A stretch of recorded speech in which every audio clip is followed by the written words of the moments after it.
Mateo capítulo 27. Vamos a ver hoy el final del Evangelio de Mateo, cómo Jesús es entregado a Pilato para ser juzgado y después para ser crucificado. Y vamos a ver también la resurrección y las últimas palabras que el Señor nos dice aquí. Cuando nosotros leemos la narración de estos acontecimientos en los diferentes evangelios, nos damos cuenta que Jesucristo es juzgado en una forma ilegal. Los religiosos de su época, para poder condenarlo, quebrantaron todo tipo de ley y de mandamiento que ellos tenían. La manera en la que ellos usualmente seguían los juicios, lo quebrantan. Y obviamente lo tenían que quebrantar porque condenaron al Señor siendo inocente, lo condenan a muerte. ¿Cómo pueden condenar, verdad, al Señor siendo totalmente inocente a muerte? Bueno, empiezan a configurar una serie de acusaciones falsas y al final vamos a ver cómo el sumo sacerdote va a interrogar al Señor. Aquí vamos a ver cómo el Señor es prendido y nos había dicho anteriormente que lo habían llevado en el capítulo anterior a la casa de Caifás. Primero lo prenden estando él en el huerto de Getsemaní, viene Judas, lo entrega y se lo llevan primero a la casa de Anás. Anás era el sumo sacerdote. Era el suegro de Caifás. Ambos eran sumos sacerdotes, pero Anás era más bien el sumo sacerdote desde el punto de vista religioso. De acuerdo a la ley, el sumo sacerdote era sumo sacerdote hasta que moría. Pero los romanos ponían otro sumo sacerdote, que era la figura política para ellos. Y en este caso, Caifás también era el sumo sacerdote que los romanos habían puesto, que era el yerno de Anás. Primero lo llevan a la casa de Anás, ahí lo interrogan y golpean a Jesucristo ahí. Y después lo llevan a la casa de Caifás. En la casa de Caifás se va a reunir ilegalmente el Sanedrín. Y van a traer testigos falsos y condenan a Jesucristo cuando el sumo sacerdote le pregunta, ¿eres tú el Mesías, el Hijo de Dios? Y el Señor le dice que sí. Entonces él se rasga las vestiduras, que era lo que el sacerdote haría cuando alguien estuviese blasfemando el nombre de Dios. Y la pena por blasfemar era la muerte. Entonces dice, ¿qué más necesidad tenemos de testigos? ¿Qué dicen ustedes, señores? Es culpable. Pero era una reunión ilegal. Y después, al otro día, se reúnen en la mañana, ya el Sanedrín, oficialmente, porque tenían que reunirse en el día, no se podían reunir en la noche. Quebrantaron un montón de leyes, porque tampoco podían condenar a una persona el mismo día. No lo podían llevar a muerte en el mismo momento en donde era juzgado, tenían que esperarse al otro día. No podía reunirse el Sanedrín para condenar a nadie un día antes del sábado, que es justamente cuando se están reuniendo ellos. O sea, por todos lados quebrantaron la ley para condenar al Señor. Y qué interesante que quebrantando la ley en forma tan grosera, después vamos a ver un incidente donde dicen, bueno, que no querían entrar a donde estaba Pilato, al lugar en donde él estaba, para no contaminarse, para poder celebrar la Pascua. Pero ya se habían contaminado condenando al autor de la vida. Entonces, estando ya en esta situación, vemos que Pedro había seguido al Señor de cerca, y el Señor le había dicho a Pedro que todos se iban a avergonzar y lo iban a abandonar. Y Pedro le había dicho, no, Señor, yo no me voy a avergonzar y yo no te voy a abandonar. Si me fuera necesario morir por ti, yo voy a estar ahí. Y el Señor le dice, Pedro, tú me vas a negar 3 veces. No, Señor, Pedro, me vas a negar 3 veces antes que el gallo cante 2 veces. Y acabamos de ver en el capítulo anterior cómo fue que Pedro justamente negó al Señor 3 veces.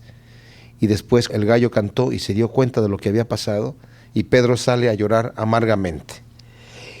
Y nos dice aquí en el capítulo 27 que venida la mañana, todos los principales sacerdotes y los ancianos del pueblo entraron en consejo contra Jesús para entregarle a muerte. Aquí es en donde se reúnen ya supuestamente, legalmente, entre comillas.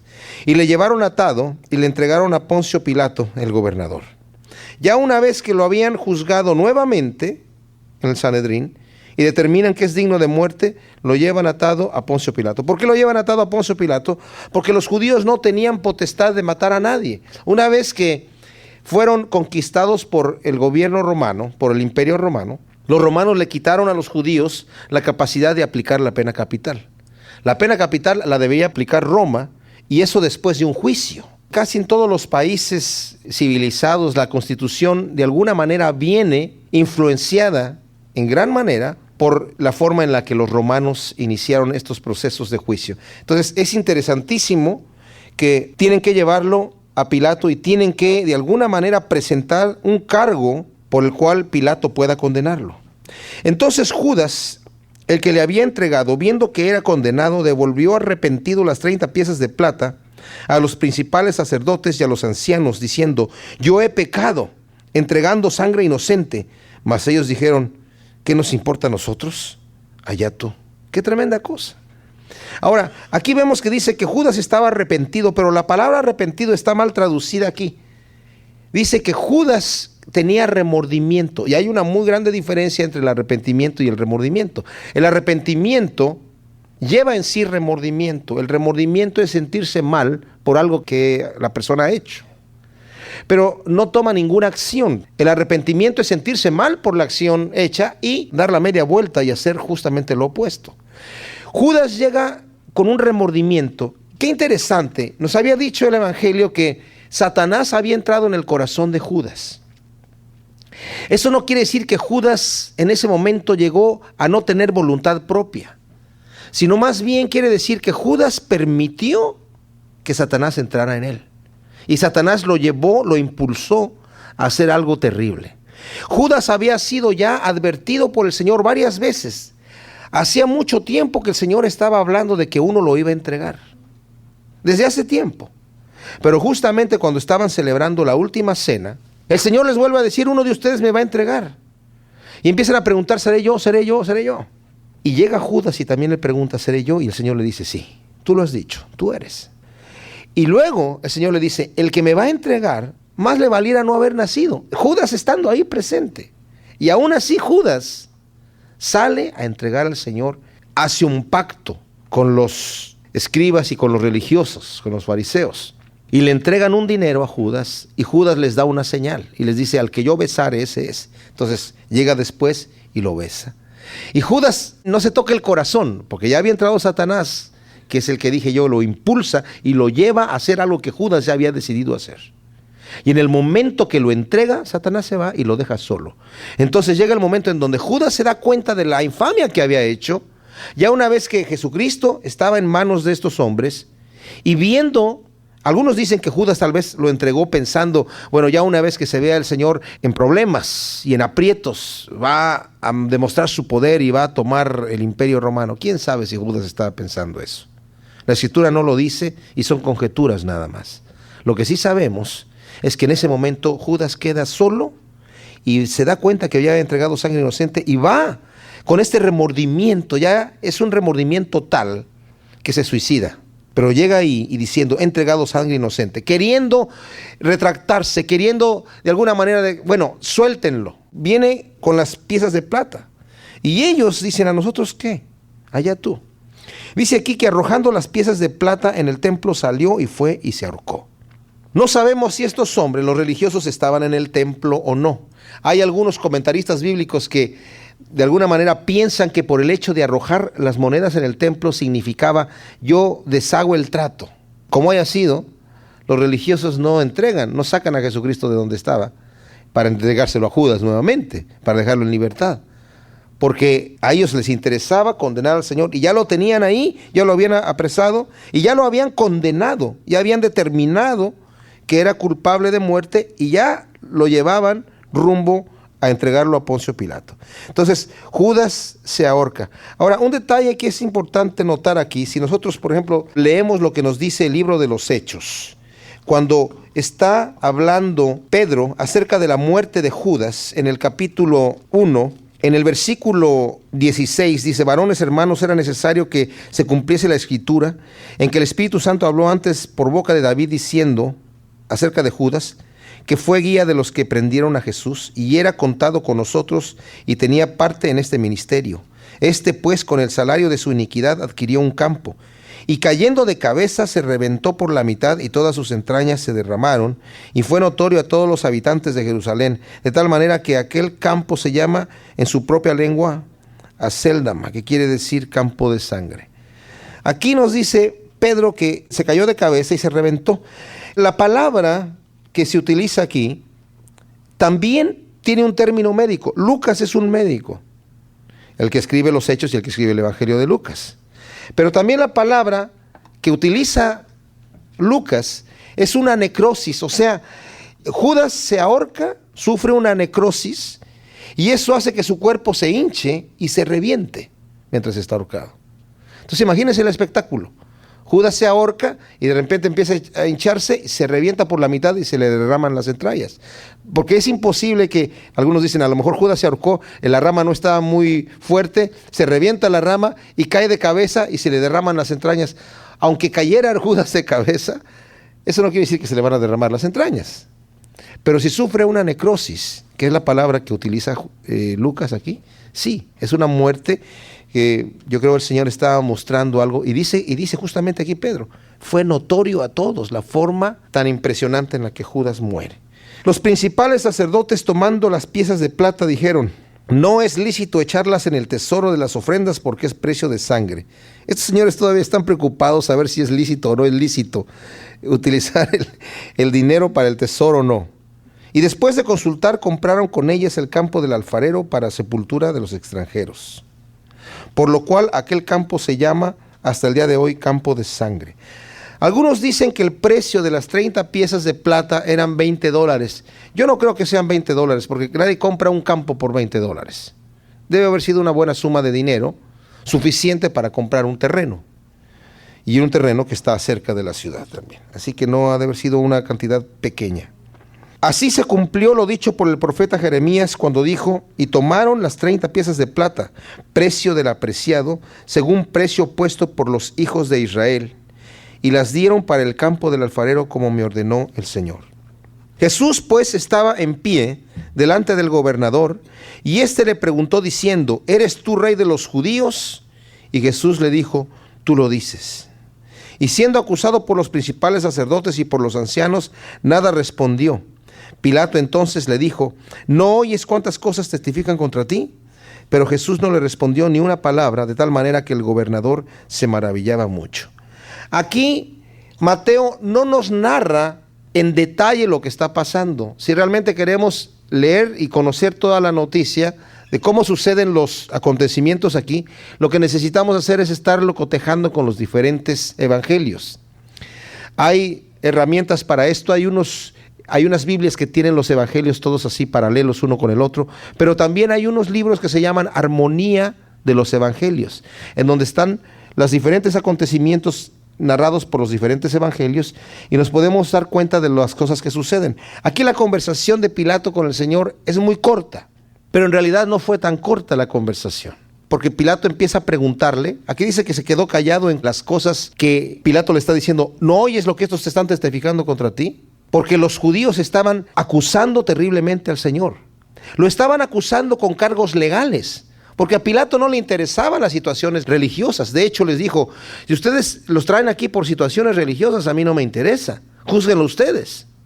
Y ellos dijeron: a nosotros no se nos permite darle muerte a nadie, por eso te lo estamos trayendo a ti. Sí, dice Pilato, pero a mí no me interesa, porque son las situaciones religiosas. No, él se está constituyendo como rey, él dice que es rey. Y lo acusan diciéndole que estaba prohibiendo pagar los impuestos, que era mentira. Que se estaba levantando como rey, y que era mentira. Y al final, Pilato le dice: ¿he de crucificar al rey de los judíos? ¿Al rey de Israel? ¿Y saben qué le responden ellos? No tenemos más rey que al César. Ellos aborrecían estar bajo el imperio romano.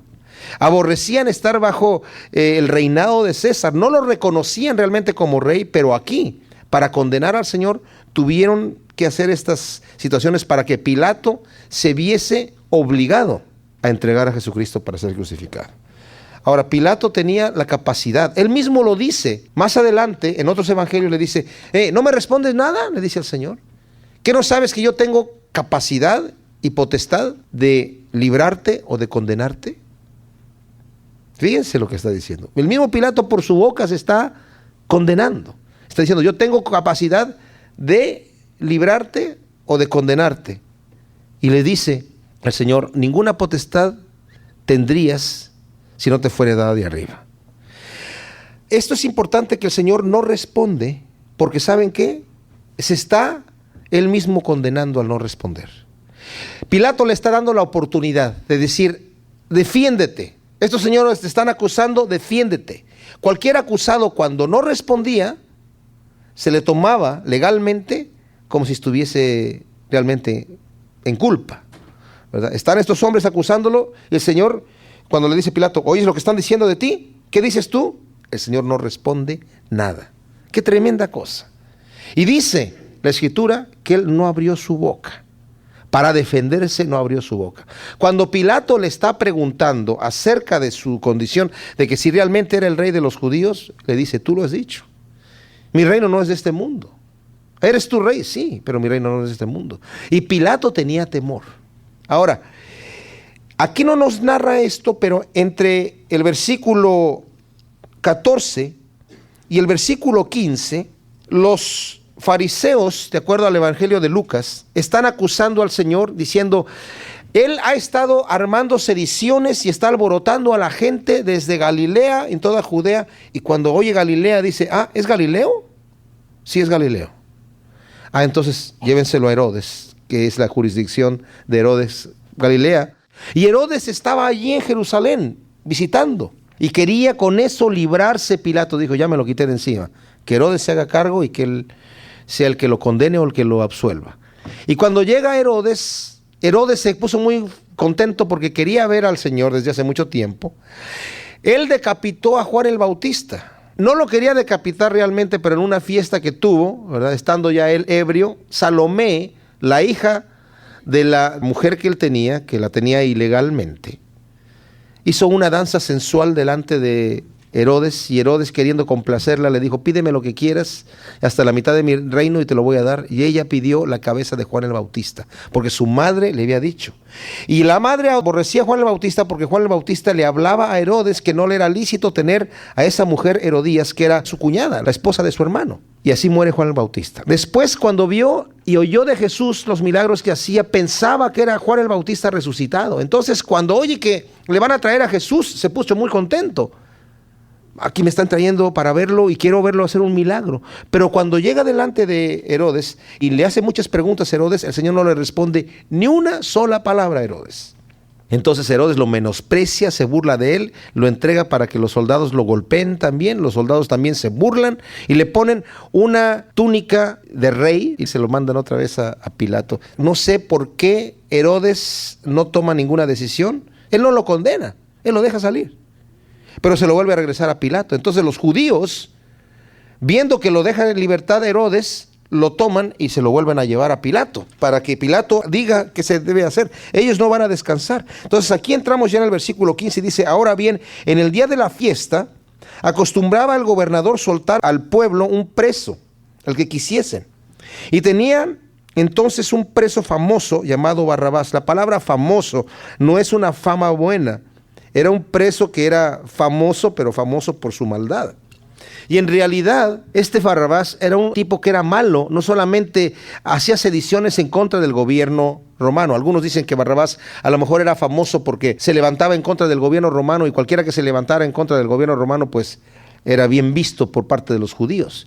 Este era un ladrón, un asesino que dañaba al pueblo judío. Entonces los judíos tampoco lo querían mucho, ¿verdad? Estaba bien en la cárcel. Y reunidos pues ellos, les dijo Pilato, ¿a quién queréis que os suelte? ¿A Barrabás o a Jesús llamado el Cristo? Porque sabía que por envidia le habían entregado. Para Pilato era muy claro, seguramente no van a querer a este Barrabás, que es un ladrón. Y estando él sentado en el tribunal, nos dice aquí Pilato, su mujer le mandó decir, no tengas nada que ver con este justo, porque hoy he padecido mucho en sueños por causa de él. ¡Qué tremendo! Encima de todo lo que está sucediendo, él ya lo quería soltar. El Señor ya le había dicho, mi reino no es de este mundo, yo soy rey. Y cuando le dice, no sabes que tengo potestad para soltarte, ninguna potestad tendrías si no te fuera dada de arriba. O sea, le está diciendo, yo no soy rey de aquí, yo soy rey de allá arriba. Y tú no tendrías potestad de hacer ninguna cosa si yo no te lo hubiera dado. Y tenía miedo y lo quería soltar. Y se lo manda a Herodes y se lo vuelven a dar a él. Entonces ahora saca al preso que dice, que seguramente no lo van a escoger. Les voy a dar a escoger dos presos. Uno, Jesús, que por envidia lo están entregando, y el otro, Barrabás. Y le pregunta al pueblo, no le pregunta a ellos, oigan señores, ¿ustedes qué piensan? Sino sale delante del pueblo. ¿A quién quieren que les entregue? ¿A Jesús, que estos lo están entregando por envidia, o a Barrabás? Ahora, esto seguramente que toma un tiempo, porque dice aquí que los principales sacerdotes y los ancianos persuadieron a la multitud que pidiese a Barrabás y que Jesús fuese muerto. O sea, no fue una situación instantánea, sino van a sacar a Barrabás y ya se dan cuenta que van a sacar a Barrabás para hacer la pregunta de Pilato, y los hombres estos empiezan a hablar con la multitud, empiezan a persuadir, y nos dice otro evangelio que empezaron a pasarles dinero a la gente para que digan que crucifiquen a Jesús y que vamos a pedir a Barrabás. Y respondiendo el gobernador, dice aquí, les dijo: ¿a cuál de los dos queréis que os suelte? Y ellos dijeron: a Barrabás. Pilato les dijo: ¿qué pues haré de Jesús llamado el Cristo? Todos le dijeron: sea crucificado. Wow. Y el gobernador les dijo: pues qué mal ha hecho. Pero ellos gritaban aún más diciendo: sea crucificado. ¿Dónde estaban aquí los que sanó el Señor? ¿Dónde estaban ahí los sordos, los cojos, los ciegos, los leprosos? Nadie habló. Los que gritaron fueron los que fueron sobornados. Y saben, esto es terrible porque a veces nosotros, la iglesia, los cristianos, tenemos la culpa de no abrir la boca, de no tener voz. Cuando suceden injusticias sociales, a veces nos quedamos callados porque decimos: bueno, pues que se haga lo que Dios quiera. Pero el Señor nos ha puesto aquí como sal de la tierra. Dice: ustedes son la sal de la tierra, ustedes son la luz del mundo. Nosotros, si no decimos nada, nada sucede. Y viendo Pilato, dice aquí, que nada adelantaba, sino que se hacía más alboroto, tomó agua y se lavó las manos delante del pueblo, diciendo: inocente soy de la sangre de este justo, allá vosotros. Y respondiendo todo el pueblo dijo: su sangre sea sobre nosotros y sobre nuestros hijos. Wow. ¿Saben? El hecho de que Pilato se haya lavado las manos no significa que fue sin culpa, porque justamente en el Evangelio de Juan están teniendo una conversación cuando le dice el Señor: mi reino no es de este mundo. Le dice: pero ¿sabes qué, Pilato? El que me entregó a ti tiene mayor culpa que tú, pero tú también tienes culpa. O sea, pero el que me entregó a ti, o sea, Judas, es más culpable. El hecho de que Pilato se haya lavado las manos no le quita la responsabilidad, porque lo entrega para ser crucificado. ¿Y saben qué hace aquí Pilato? Si leemos nuevamente la cronología de los evangelios, se lava las manos y luego lo entrega para ser azotado.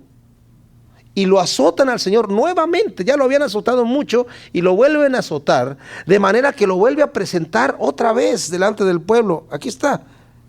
Y el pueblo, cuando lo ve todo ensangrentado, vuelven a gritar: crucifícale, crucifícale. Y entonces ya lo entrega para ser crucificado. Realmente la tortura del Señor fue terrible antes de ir a la cruz. Y dicen aquí los judíos: su sangre sea sobre nosotros y sobre nuestros hijos. No sé si saben ustedes que cuando Mel Gibson hizo la película de La Pasión, este tema era muy controversial. Los judíos estaban muy enojados porque no querían que saliera esa parte. Pero eso fue lo que ellos dijeron. Eso lo dijeron ellos. Y saben, realmente los judíos han sufrido muchísima persecución por haber pedido que su sangre sea sobre ellos y sobre sus hijos. Entonces los soldados del gobernador llevaron a Jesús al pretorio y reunieron alrededor de él toda la compañía, y desnudándole le echaron encima un manto de escarlata y pusieron sobre su cabeza una corona tejida de espinas y una caña en su mano derecha, e hincando la rodilla delante de él le escarnecían diciendo: salve, rey de los judíos. Y escupiéndole tomaban la caña y le golpeaban en la cabeza. Y después de haberle escarnecido, le quitaron el manto, le pusieron sus vestidos y le llevaron para crucificarle. Qué terrible. Por eso decía el Señor: yo voy a ser entregado en manos de pecadores. El Señor fue muerto por los romanos. Los romanos fueron los que lo mataron, imagínense. Los judíos entregaron al Señor a los gentiles, a los pecadores, para matarlo. Pero el Señor quiso sufrir esto por amor de nosotros, porque nos muestra el Señor con esto cuál amor Él tiene por nosotros. Mateo capítulo 27, versículo 32. Aquí vemos ya cómo el Señor ha sido entregado para ser crucificado por parte de Pilato a los soldados. Y dice que cuando salían hacia el monte donde lo van a crucificar, hallaron a un hombre de Cirene que se llamaba Simón. A este obligaron a que llevase la cruz. Normalmente el condenado a muerte llevaba la cruz. No llevaba la cruz como hemos visto en las fotografías a Jesucristo cargando la cruz entera. Eso no sucede. El poste principal estaba ya en posición. El poste principal estaba ya de pie, puesto hacia arriba, en el lugar donde se iba a crucificar la persona, y solamente le daban a cargar el travesaño a la persona que iba a ser crucificada. Después lo crucificaban en el travesaño, y luego alzaban el travesaño con la persona y lo clavaban en el palo de arriba, y luego le clavaban los pies en ese palo. Pero Jesucristo en este momento no carga el travesaño, porque no puede, está demasiado débil y no puede cargarlo. Los azotes que le dieron al Señor fueron terribles. Eran un látigo que venía cuero intercalado con pedazos de hueso afilado. Algunos tenían también pedazos de metal, como alambres de metal, garras de metal. También ponían piedras y ponían vidrio, de manera que cuando daban el latigazo arrancaba los pedazos de carne. Y muchas veces el que era azotado no llegaba ya a la cruz. Se moría antes de llegar, de tan terrible que era. Normalmente, la forma en la que los romanos azotaban a la gente, tenían ellos varios delitos que no habían solucionado, no habían encontrado el culpable. Ese tipo de práctica la hacen en algunos países hasta el día de hoy. Entonces, le decían al acusado: y fuiste tú el que robaste tal cosa, y le daban el latigazo. Y si decía que no, le daban más fuerte. Así que a veces le convenía al acusado simple y sencillamente aceptar todo lo que le decían. ¿Cómo sería en el caso del Señor, que no abrió su boca y le dieron con todo lo que quisieron hasta que se cansaron?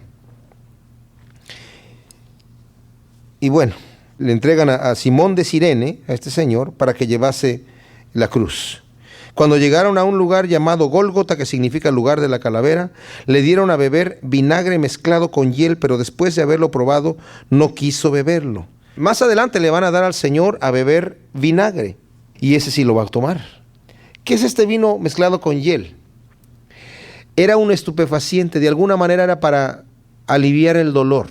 Como la persona que iba a ser crucificada iba a ser una tortura terrible, pues para quitarle un poquito la tortura, o sea, realmente no era mucho, pero de alguna manera era para calmar el dolor. Cuando el Señor probó que era lo que le estaban dando, que era para calmar el dolor, qué especial que no quiso tomarlo, sino sufrió todo el dolor. Ahora, varios escritores de la época dicen que la cruz era el instrumento de tortura más terrible que ha habido en la historia, el más doloroso. Ya lo habían perfeccionado para que fuese más doloroso. Nada más para que tengan una idea de lo terrible que era la cruz anterior que diseñaron los griegos era un tronco de árbol que le sacaban punta. Nada más era eso. Y la persona la clavaban por el vientre y dejaban de alguna manera que la punta del palo quedara algunas 10 centímetros del corazón. Y con el peso, el cuerpo iba cayendo poco a poco hasta que al final llegaba al corazón, perforaba el corazón y la persona moría. Imagínense ustedes el dolor tan terrible que eso era. Pero la cruz en la que crucificaron al Señor era perfeccionada para que diese aún más dolor que la otra. O sea, les expliqué de la primera para que nos demos cuenta que esa primera no era tan dolorosa como la segunda. Porque el cuerpo, en la posición que estaba, clavaban a la persona de los brazos, no de las manos, de los brazos. Clavaban los brazos ahí, en la cruz. Y el cuerpo, los talones, le daban vuelta a los pies de manera que los talones quedaban juntos y por los talones metían el clavo de los pies. Y la persona, para poder respirar, tenía que empujarse de los talones clavados, un dolor terrible, para poder respirar, porque en la posición en la que estaba no podía respirar.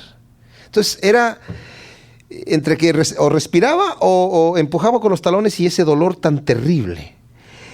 Había veces que la persona llegaba a durar un poco más tiempo ahí, en donde empezaba a gangrenarse, donde estaban los clavos. La infección hacía que el dolor fuese cada vez más fuerte. Había algunos que duraban varios días en morir. Ahora, la ley judía no permitía que una persona quedase más, el mismo día que estaba crucificado debía de terminar. No lo dejaban toda la noche.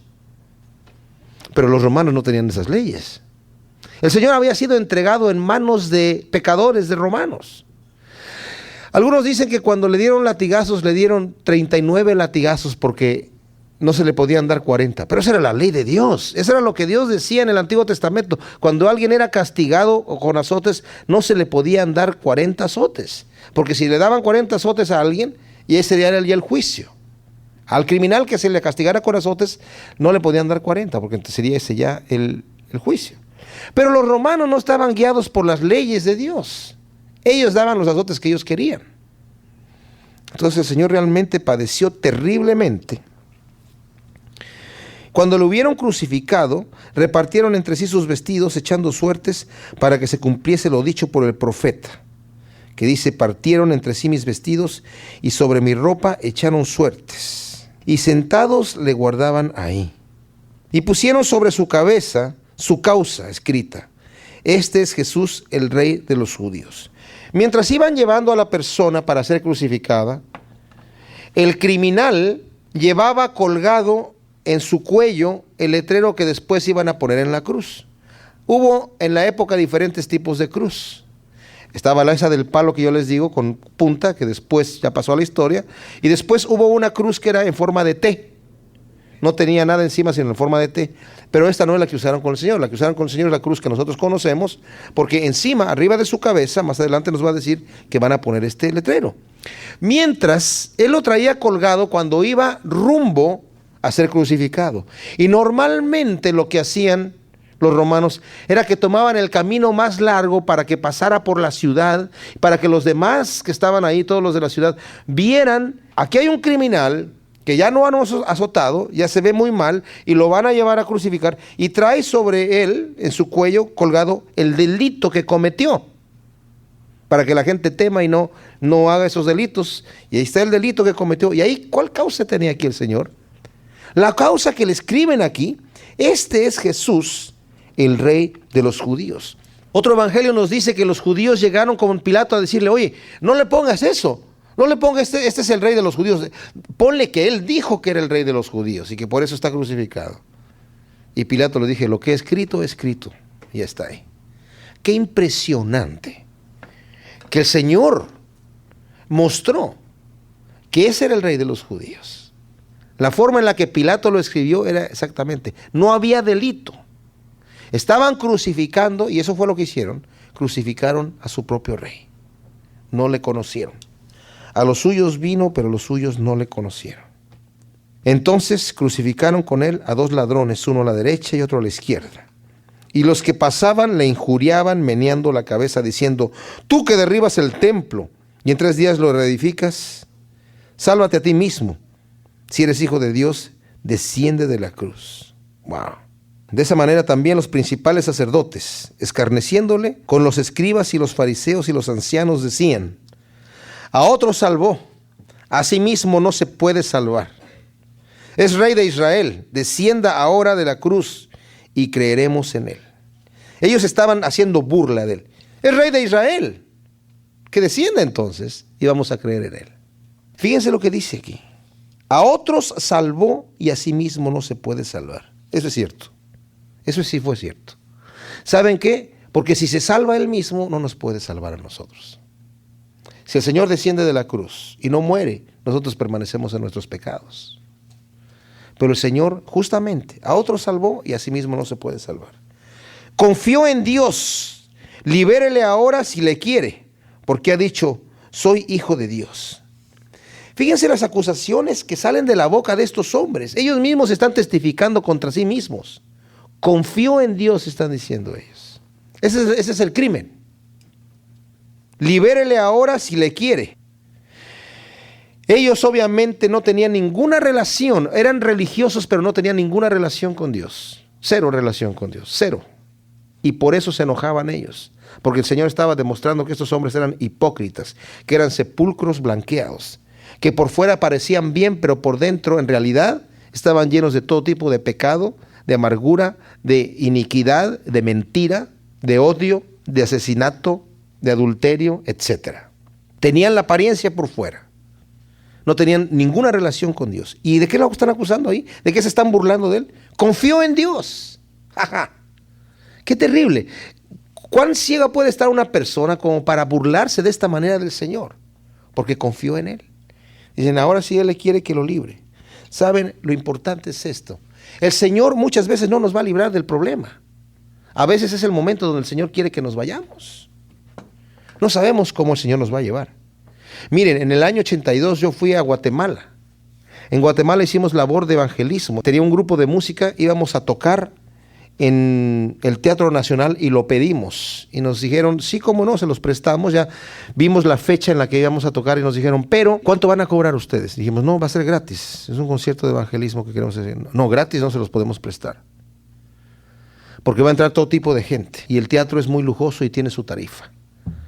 No, pues queremos que sea gratis. No se los podemos prestar gratis porque va a entrar todo tipo de gente y la van a maltratar. A menos que nos dejen, nos dijeron, $35,000 de depósito. Bueno, no teníamos ese dinero de cualquier manera. Dijimos, no, pues no podemos.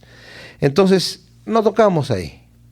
Nosotros teníamos, en aquel entonces había un presidente que era cristiano y teníamos una carta de él que nos había dado permiso de salir a todos los lugares fuera de Guatemala porque había mucha guerrilla y no se le permitían a los turistas salir.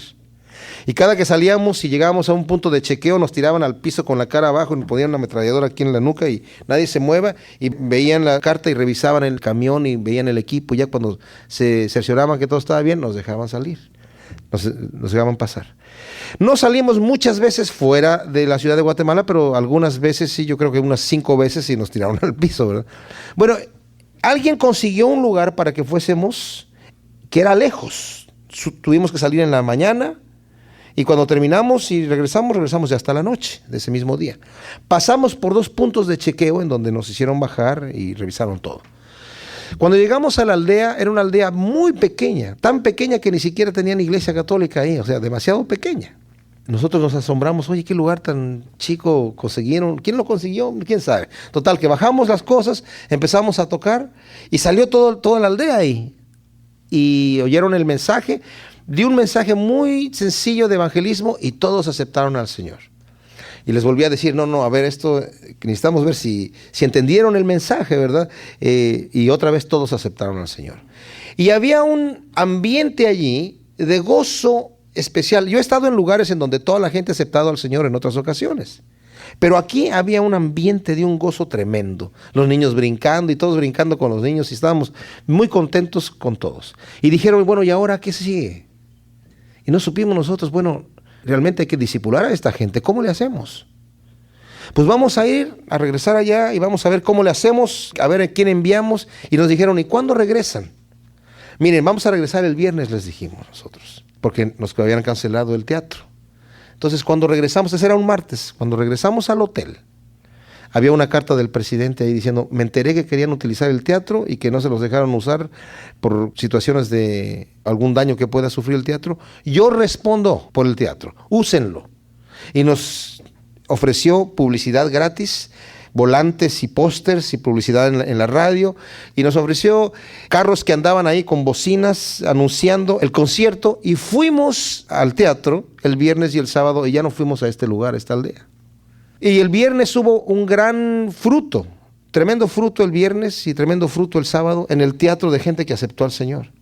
Y cuando regresamos el sábado al hotel, vemos en el diario que la guerrilla había entrado a esa aldea y habían matado a todos.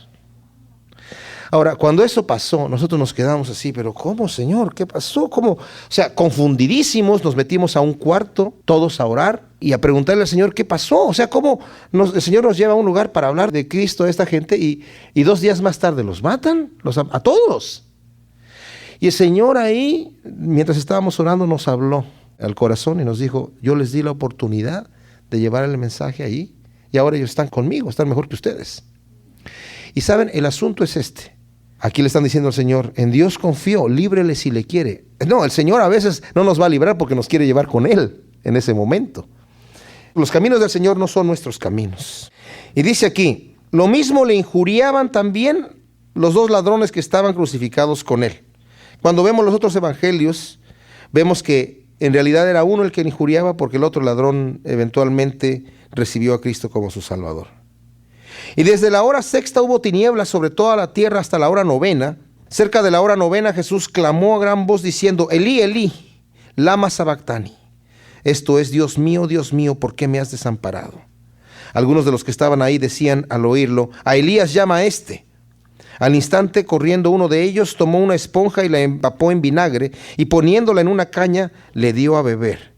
Pero los otros decían: deja, veamos si viene Elías a liberarle. Qué terrible. En el momento más terrible, donde la sangre se ha desangrado al Señor, la sed es terrible. El Salmo 22 nos narra el momento de Cristo en la cruz.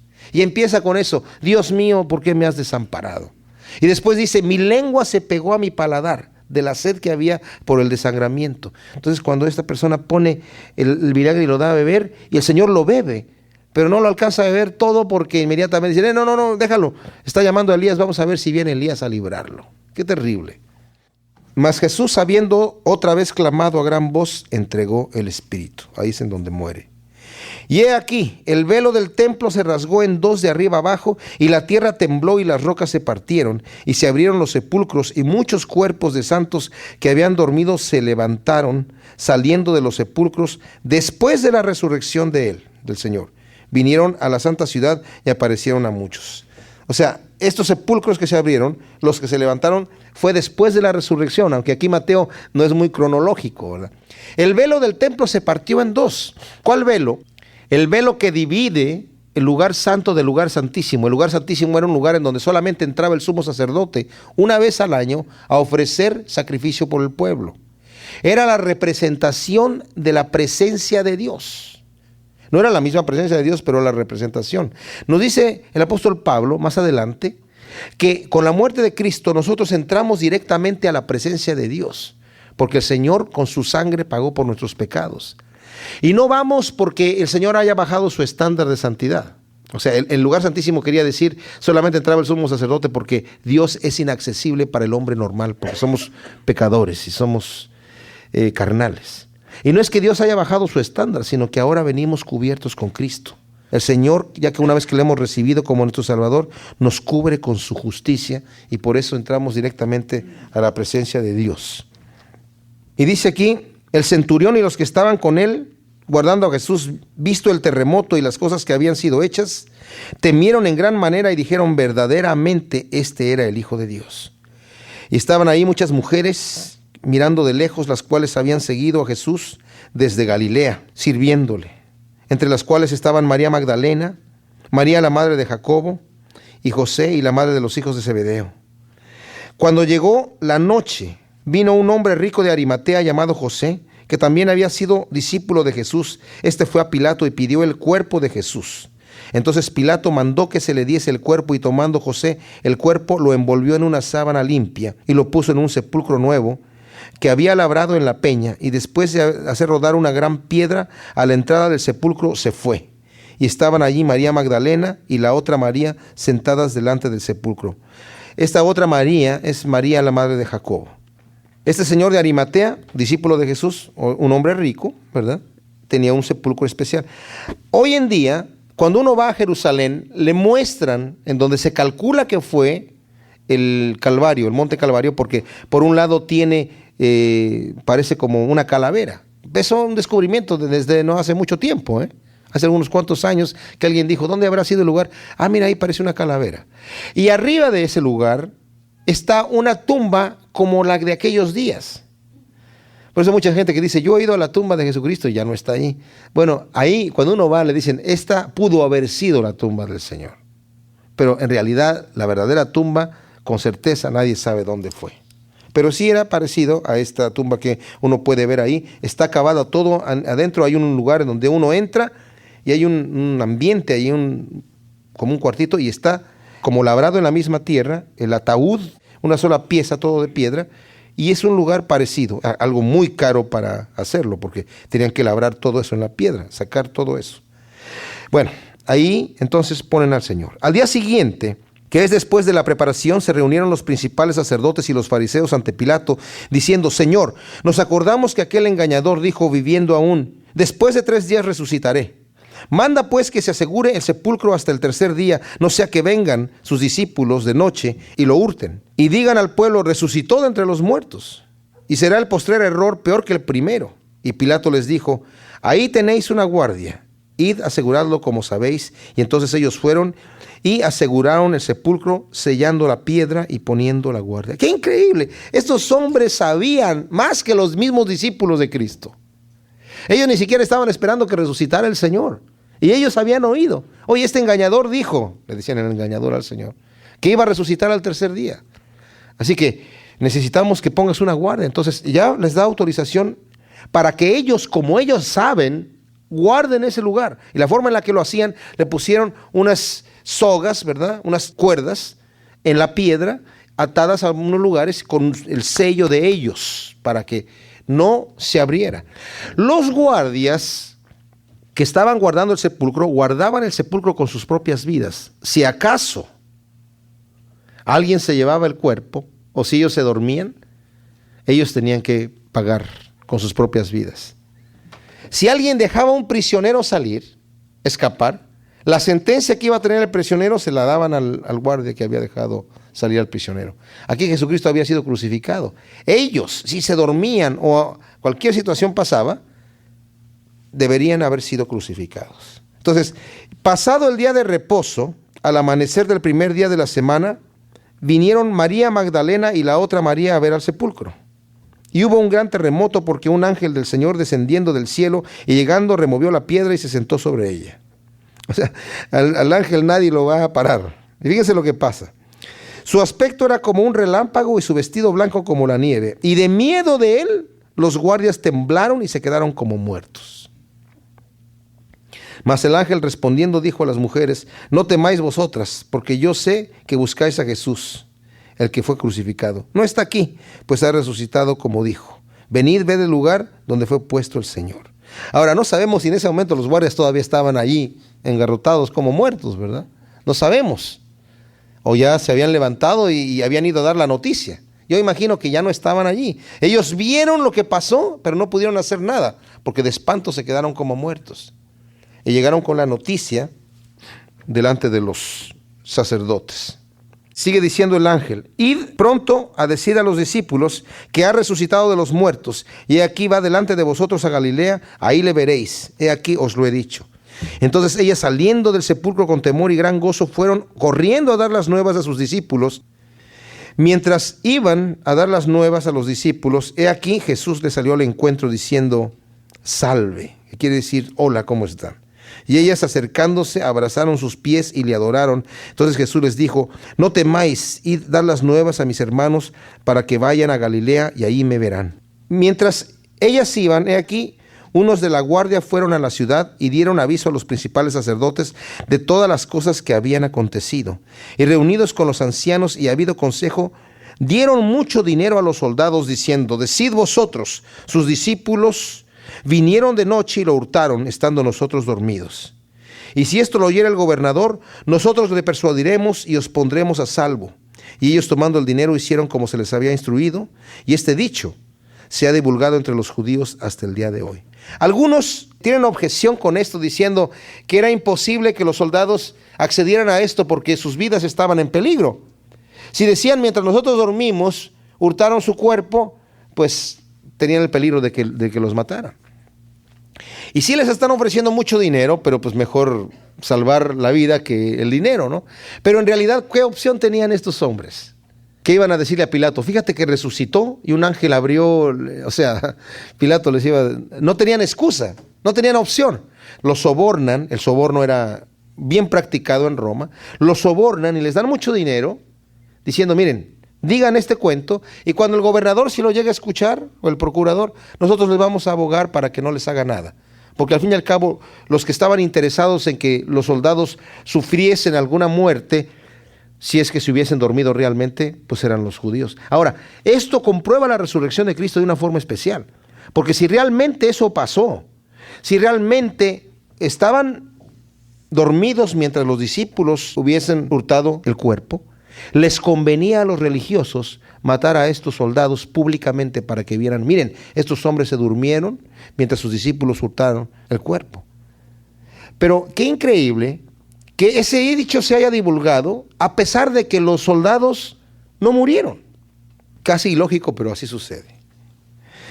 Pero los 11 discípulos se fueron a Galilea, al monte donde Jesús les había dicho. Y cuando le vieron, le adoraron, pero algunos dudaban. Jesús se acercó y les habló diciendo: toda potestad me es dada en el cielo y en la tierra. Por tanto, id y haced discípulos a todas las naciones, bautizándolos en el nombre del Padre y del Hijo y del Espíritu Santo, y enseñándoles que guarden todas las cosas que os he mandado. Y he aquí, yo estoy con vosotros todos los días hasta el fin del mundo. Amén. El Señor se aparece a ellos, les da varias instrucciones. Algo que quiero notar aquí, dice: vayan a todos lados y hagan discípulos en las naciones. Que nosotros seamos discípulos, al Señor le interesa eso.